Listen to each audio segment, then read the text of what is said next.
Insight pertama, lupakan goals, usahakan bangun sistem.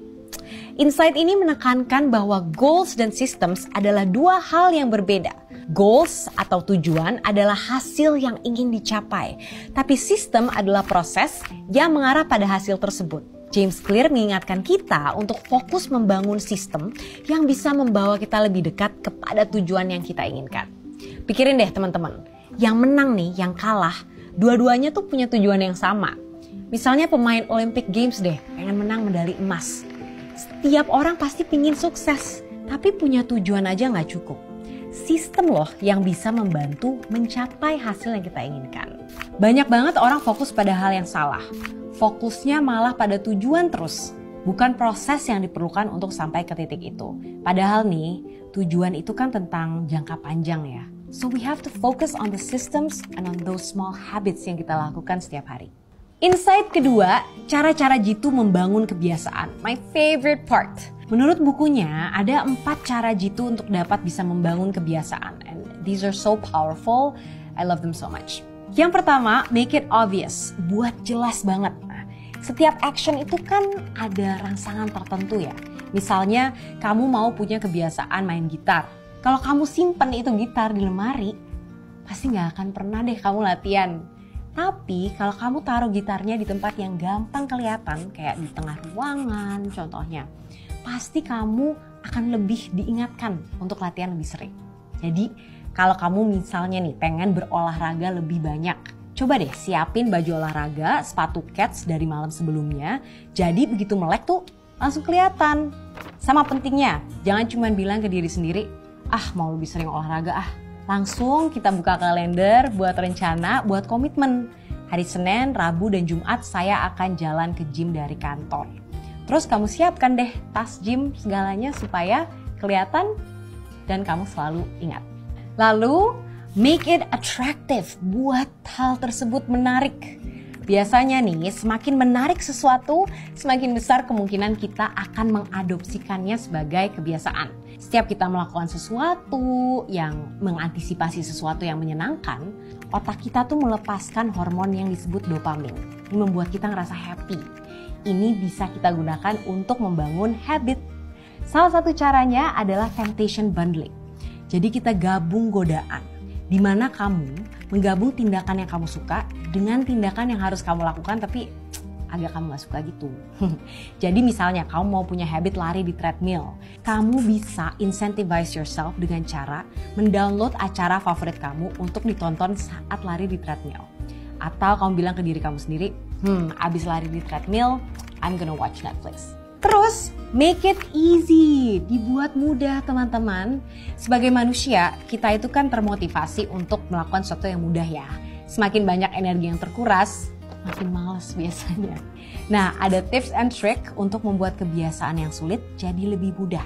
Misalnya, kamu mau berhenti nonton TV pas pulang kerja gitu. Coba deh cabut kabel televisi atau cabut baterai remote-nya. Pasti jadi mager untuk nyalain TV dan kamu bisa menggunakan waktu itu untuk melakukan hal lain yang lebih produktif. Cara lain untuk membuat kebiasaan jadi lebih mudah adalah dengan mengubah mindset kamu. Misalnya, awalnya mindsetnya mau belajar buat ujian, ganti mindsetnya untuk membuka buku catatan. Atau daripada bilang mau yoga 30 menit, cukup aja I am going to roll out my yoga mat. Dengan begitu kebiasaan jadi lebih mudah dibentuk. Yang terakhir, kita harus make it satisfying. Kita harus buat lebih memuaskan lagi untuk bisa build kebiasaan jangka panjang. Misalnya nih, ada produsen pasta gigi yang melihat demand mereka itu naik ketika mereka menambahkan mint ke dalam produk mereka. Nah, si rasa segar mint ini memuaskan sekali dan membuat orang-orang tuh lebih menikmati the action of menyikat gigi.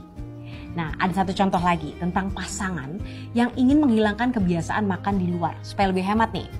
Mereka membuat rekening berjudul liburan ke Eropa. Dan setiap kali mereka berhasil menghindari makan di luar, mereka transfer uang yang tadinya akan keluar ya untuk makan ke rekening tersebut. Nah, melihat uang masuk ke rekening tersebut itu menciptakan kepuasan itu yang akhirnya mendorong mereka untuk mempertahankan kebiasaan itu. Insight ketiga, ini ada rahasia untuk melacak kebiasaan. Membuang kebiasaan buruk atau menerapkan kebiasaan baik itu kan sulit ya. Apalagi kalau kita nggak bisa langsung ngelihat hasil yang jelas. Mungkin di tengah jalan kita pasti akan nyerah.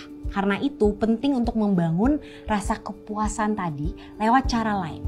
Kayak menggunakan bukti visual.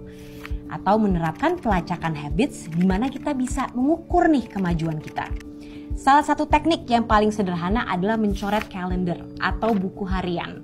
Jadi setiap berhasil nih melakukan kebiasaan tersebut kita langsung cek.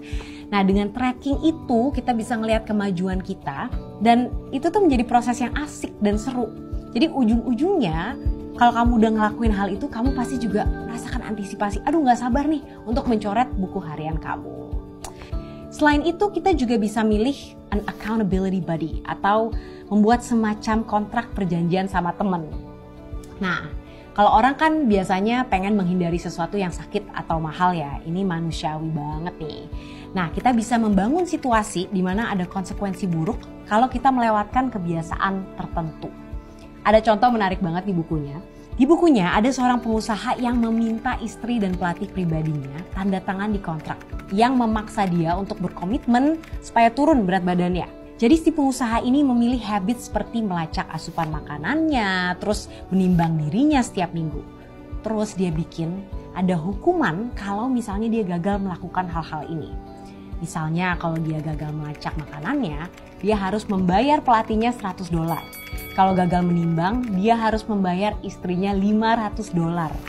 Kontrak ini berhasil banget.